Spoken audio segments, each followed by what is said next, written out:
Hello guys and welcome to Steve Knows. It's the weekend update and we've got the feature notes for the Quest 2 version 38 update. We have some random bugs that the Quest had that caused a huge issue, a partnership of Meta and Apple, new games, new tech, and so much more. So let's get started.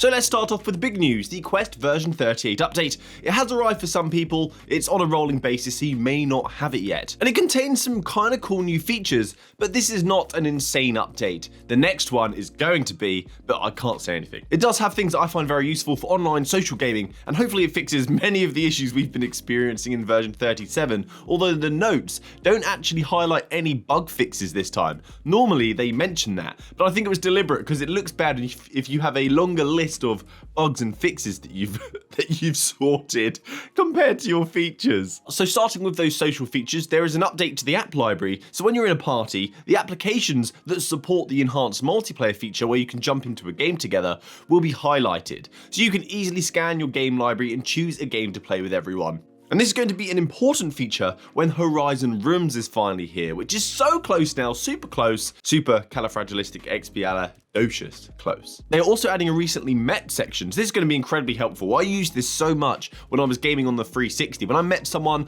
I had a fantastic play session. So let's say you're playing Population 1 and you had a great game with someone but you didn't give them a fist bump, you'll be able to find them in your recently played tab on your mobile app or inside VR. The couch and desk mixed reality feature is moving from the experimental section. It has been graduated to the Guardian settings. This is an improvement that's going to be required for Horizon workrooms. I'll touch on that in a second because there's another update that's related to that. The next one is a tracking update. No idea what the changes are. They just said that there's been a tracking update, so a heads up that you may need to relay out your Guardian, but hopefully the result is much nicer tracking.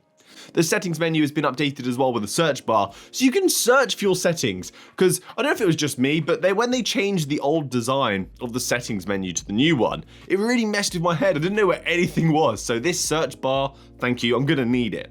You also may be spotting the Meta logo around now. The Oculus logo is no more and Meta has been dotted around. It's our slow descend into the new brand. It's been approaching for a while and it's finally happening. And the Bluetooth and keyboard setting has been moved out of the experimental section. And I always found this crazy. How is Bluetooth an experimental feature? I don't know what they were doing for that to be so, but I'm happy to see it out. Because as I previously said, this highlights improvements that are going to be needed for Horizon workrooms. And with Cambria approaching, we're going to need these features because that's supposed to be a office enterprise sort of device. So those features are going to be really important. And hopefully it means that it's not too far away. And finally, tooltips. When you boot up your headset, you want to use a quick action, but you're like, what does this button do? Diddy! Don't push the button. Ooh, what does this button do? Please, please, do not push the button. Now you'll get a tooltip to explain what the use of this feature is, so when you click on it, you know what's going to happen and how to use it. So as I said, it's not the greatest bunch of updates. There are some updates that we can speculate on because they could be for future updates or future features and future headsets, but at least it has some genuinely nice social feature updates that are actually going to be useful, because often the social update features I don't care about, but these ones I think are great. But that was the good news. It's not all been sunshine and rainbows, because Oculus had a series of back-end issues recently where reports were growing thick and fast, and Meta have held their hands up and owned up to this mistake. Because accounts had recently, they've been going missing. People have been signed out of their accounts, they couldn't find them again, their game libraries had disappeared. So this left many people incredibly frustrated that they couldn't play VR and scared that they would lose everything. Meta did tweet out yesterday saying that the majority of accounts have been restored, but this does say majority, which means not everyone has been fixed. If you look in the comments section, there's people there that have been experiencing these issues for 3 days. 3 days without VR is an eternity. And there's also something that I saw, which they should have made more public, is warning, if you make a new account because your old account has disappeared, it could overwrite your existing data and you could lose everything. So please, if you're in this situation, just sit tight and maybe comment if you have this problem. I will keep asking Meta for an update on this. Just don't create another account with the same details, because if you lost no. So a new game is coming out at the end of the month. We've spoken about it before, but I keep getting more and more curious about what it's going to be like, because Alchemy Labs, they've just had some really great games in their past, like Job Simulator, the Rick and Morty title, but they've now said that they've created the most complex VR playground yet. They also sent me a nice denim jacket for my first day at school. I'll hopefully see you there, GT, if we're in the same classes. And the dog appreciates eating one of the students as well. She loves it, so thank you. Alchemy have said that they're going to try a bundle of different ideas and concepts in this game that we're not used to in VR. It seems they are leaning towards catering for new gamers, and they're going to try some new things out. They said if people play their games in order of release, they should have a great onboarding process into virtual reality, slowly ramping up its complexity.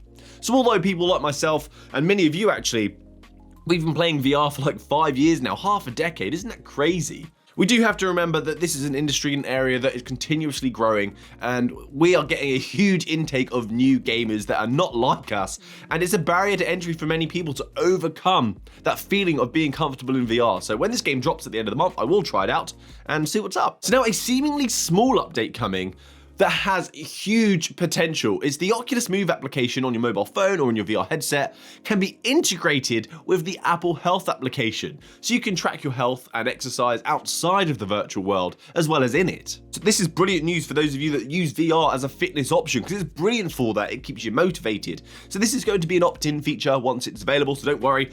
Apple has been very strict on their stance of allowing to choose if your data is forwarded to these other services. So I don't know if you remember the Facebook Apple drama that happened not too long ago. So this isn't available right now. It should be coming early on next month. I think they said April 11th, around the time when there's going to be a new updated privacy policy for these apps. Some people have got their Steam Decks now, yay! I'm still waiting for my email though to order one, even though I reserved it minutes after it was live. I'm not salty at all. But someone called Wallable managed to get a game running on their PC VR headset via the Steam Deck. So there was some hype around this, but I wanted to unload my stance on this because the achievement, although it's kind of cool, isn't that exciting to me because this is a game that is playable on the Oculus Quest 2 anyway. It's available on standalone hardware in the first place. So I'd like to see games that are not runnable on the Quest to be playable via the Steam Deck, but it does highlight the potential for a standalone experience in Valve's next headset. It is possible. We've seen so many reports in place that show similarities between the tech that's going to be inside the Deckard headset that's in the Steam Deck, and Gabe just keeps hinting at it as well. We can't get enough. So it's really amazing work to see that this is running using base stations with a PC VR headset to play these games, and it gives us a nice glimpse of the potential future. So it is actually kind of exciting, but at the same time, it's a bit, I'm wanting more. So that's it from me today, guys. Thank you so much for watching to the end of the video. Please stick around for the midweek update, and I've got tons of games incoming. Finally, there are some to get excited for. And also, Nock just came out. If you've not tried it, because the account issue overlapped its release, the game is incredible and so much fun, so please check it out, and have a great week. Happy gaming, guys. Good day.